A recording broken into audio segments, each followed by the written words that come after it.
Joki got the sauce, bitch. Assalamualaikum warahmatullahi wabarakatuh. Perkenalkan, nama saya Naurah Najifatus Zuhria dari jurusan Geografi Universitas Negeri Malang, Ofrinka 2018. Nah, pada kesempatan kali ini saya akan membahas mengenai siklus hidrologi. Kira-kira teman-teman apakah sudah mengetahui siklus hidrologi? Untuk lebih lengkapnya, mari kita simak video ini ya. Nah, sebelumnya kita harus memahami mengenai lapisan-lapisan yang ada di bumi. Salah satu lapisan yang ada di bumi yaitu ada lapisan hidrosfer.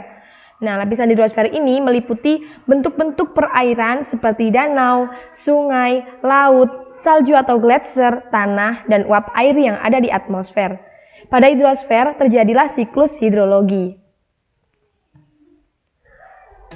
Pada kesempatan kali ini, saya akan membahas mengenai pengertian siklus hidrologi, jenis siklus hidrologi, animasi proses siklus hidrologi, serta data dan fakta mengenai siklus hidrologi. Yang pertama, mari kita bahas mengenai pengertian siklus hidrologi. Apa sih yang dimaksud siklus hidrologi itu? Nah, siklus hidrologi yaitu perjalanan air dari permukaan laut ke atmosfer, kemudian kembali ke permukaan tanah, dan kembali ke laut, dan air tersebut ada yang tertahan sementara di sungai, danau atau waduk, dalam tanah, sehingga dapat dimanfaatkan oleh manusia atau makhluk yang lain. Selanjutnya kita membahas mengenai jenis siklus hidrologi. Jenis siklus hidrologi ini ada 3 ya teman-teman. Yang pertama yaitu ada siklus hidrologi pendek. Yang kedua ada siklus hidrologi sedang. Dan yang ketiga ada siklus hidrologi panjang. Apa sih pengertian dari siklus hidrologi pendek itu? Siklus hidrologi pendek adalah siklus hidrologi yang tidak melalui proses adveksi atau proses perpindahan uap air. Sehingga uap air ini akan turun di sekitar laut saja. Kemudian ada jenis siklus hidrologi sedang. Siklus hidrologi sedang adalah siklus hidrologi yang umum terjadi di Indonesia. Siklus hidrologi ini menghasilkan hujan di daratan karena proses adveksi membawa awan yang terbentuk ke atas daratan. Dan air tersebut akan tertahan di daratan seperti di sungai, waduk, dan lain sebagainya, dan kemudian akan kembali ke laut. Dan terakhir ada siklus hidrologi panjang. Siklus hidrologi ini, siklus hidrologi yang terjadi di daerah beriklim subtropis atau daerah pegunungan dan memiliki iklim dingin. Dalam siklus hidrologi ini, awan tidak langsung diubah menjadi air, melainkan terlebih dahulu turun sebagai salju dan membentuk gletser. Dan pegunungan es ini akan mencair dan mengalir ke sungai dan laut ya.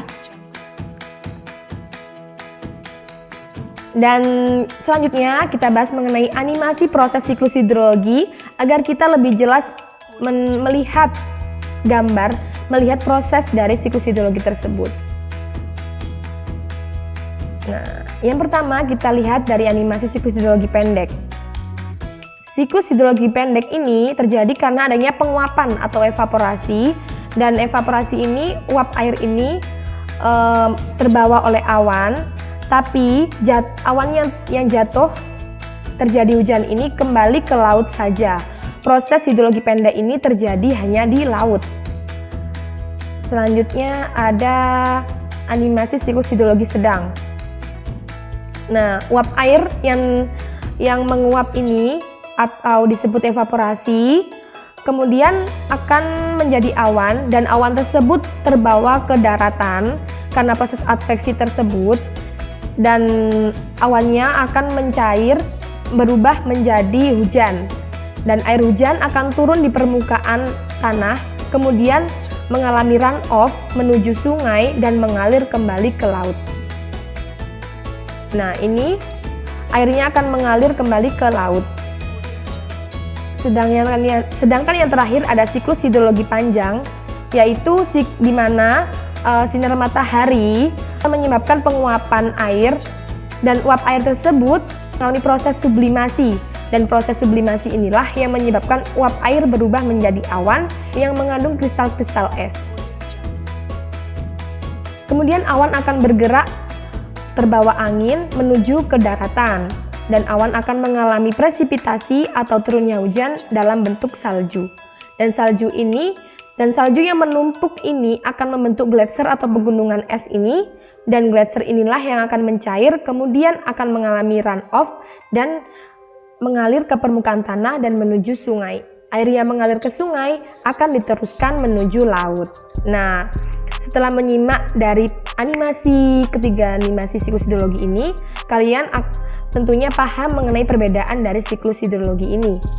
Yang siklus hidrologi pendek terjadi hanya di lautan, siklus hidrologi sedang terjadi di daratan dan akan mengalir kembali ke laut, dan yang ketiga ada siklus hidrologi panjang akan terjadi di daerah pegunungan es atau gletser dan selanjutnya akan kembali ke laut. Untuk yang terakhir, mari kita simak mengenai data dan fakta terkait dengan siklus hidrologi. Yang pertama ada air. Air meliputi 70% dari permukaan bumi. 97% air yang ada di bumi itu berasa asin. Dan yang ketiga, air dapat menghasilkan energi listrik. Air dapat berubah dalam wujud padat, cair, dan gas. Dan air ini sangat menentukan iklim di bumi.